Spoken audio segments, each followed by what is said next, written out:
Welcome to Sports News. I'm Barong Tony Uranta. Nigeria's Golden Eaglets are expected to submit the result of the magnetic resonance imaging MRI screening for their provincial squad for the forthcoming Africa Under-17 Championship next week.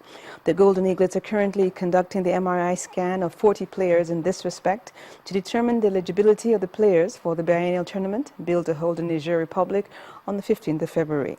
The Confederation of African Football, CAF, introduced a mandatory MRI scan in 2009 to determine if players are within the age limits allowed for the competition. World champions Nigeria are drawn alongside host Niger Republic, Zambia, and Guinea in Group A. Meanwhile, Cape Verde played a goalless draw with Democratic Republic of Congo in the second game of Group B at the ongoing 2015 African Cup of Nations in Equatorial Guinea. They gave a good account of themselves but could not find the back of the net in the encounter. The Carthaginians of Tunisia climbed to the top of Group B with a 2-1 victory over 2012 champion Zambia. Tunisians need just a draw to progress to the next round, although all teams in the group still have a mathematical chance of qualifying. And elsewhere, Real Madrid has matched its 10th triumph as champions of Europe by topping the Deloitte football rich list for a 10th straight year. Manchester United moves up from 4th to 2nd in the list, which is based on season 2013-14 revenues. Bayern Munich, Barcelona, and Paris Saint-Germain filled in the next spots. English clubs Manchester City, Chelsea, Arsenal, and Liverpool were placed 6th to 9th, all of them showing healthy rises in revenues. The total combined revenue for the top 20 richest clubs rose by 14% to 6.2 billion euros.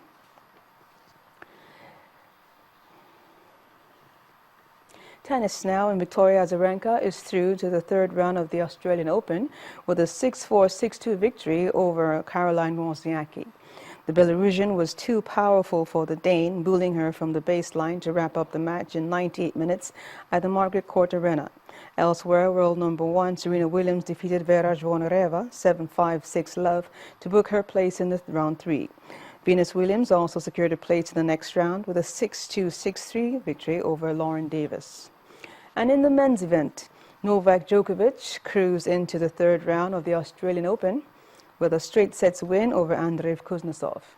The world number 1 showed no signs of the illness which hampered him in recent weeks, hampering him in wrapping up with a 6-love, 6-1, 6-4 win over the Russian in just 1 hour and 24 minutes.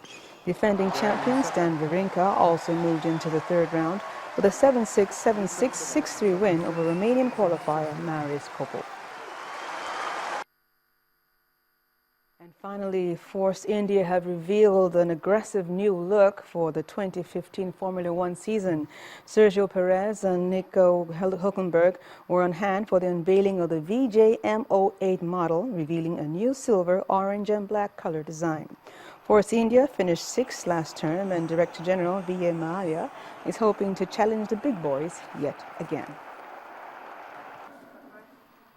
And that's it on Sports News for tonight. I'm Barong Tony Uranta, and Bimbo will be back with a wrap.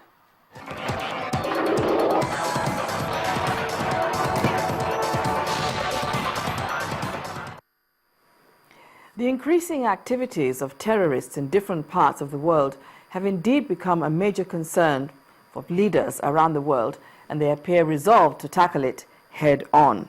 In view of this, the U.S. President is set to host an international anti-terror summit next month in Washington, D.C. to discuss more effective ways of tackling the challenge. Our Washington correspondent, Maria Bird, brings us up to speed on the issues around the summit. The U.S. takes a stand against global terror as the U.S. Attorney General Eric Holder announced that on February the 18th, 2015, the U.S. will host an anti-terror summit. Attorney General Holder announced the summit from Paris while attending an emergency conference on terrorism in the wake of a terrorist spree in France that killed 17 people earlier this month. I think it's going to be important for us to make sure that we recognize these kinds of attacks can happen anywhere in the world. And one of the things I'll be discussing with Secretary Kerry today is to make sure that we remain vigilant, not just with respect to Americans living in Paris, but Americans living in Europe and in the Middle East and other parts of the world, making sure that we stay vigilant. The U.S. Attorney General shared the sentiments of the U.S. during his announcement. As he said, we must not deal not only with holding accountable those people who perpetrate such heinous crimes, we must also deal with underlying causes that cause these things to occur, that somehow radicalize these people to take actions that we all find to be affront to humanity. The call by the U.S. for the world to take action and collectively respond to terrorism comes as the U.S. begins to remove a heavy influence of U.S. troops in the Middle East. The most recent terrorist attacks that have caught world attention reside in France, while terrorist attacks in other parts of the world, such as Africa and the Middle East, happen almost daily.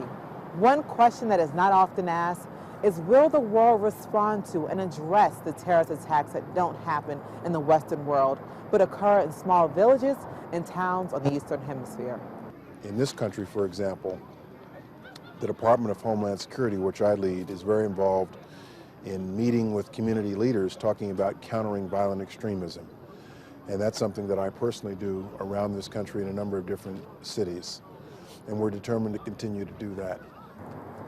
Terrorism has plagued areas in Africa, such as Nigeria, Chad, Sudan, for many years. And many are questioning, when will these countries receive attention and support from the world leaders to address the systemic issues that allow terrorism to breed in these nations?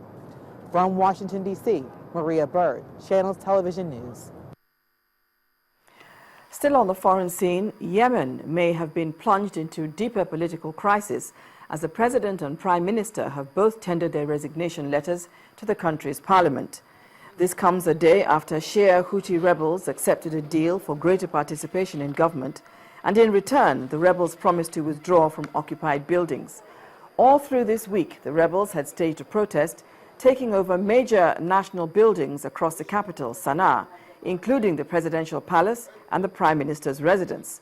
However, there are reports that Parliament did not accept the President's resignation earlier this evening. An official said it was in protest at the rebels' challenge to the country's sovereignty and takeover of national buildings. Prime Minister Khaled Bahar is quoted as saying the cabinet did not want to be dragged into an unconstructive political maze. And the main news again. The National Security Advisor, retired Colonel Sambo Dasuki, has canvassed the postponement of next month's general elections and cited incomplete distribution of the permanent voters' cards as his reason. But the APC has described the suggestion as inappropriate.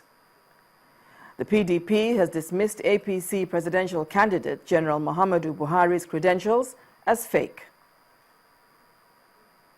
And the National Emergency Management Agency has called for a probe of the funds meant for the victims of flooding in the country.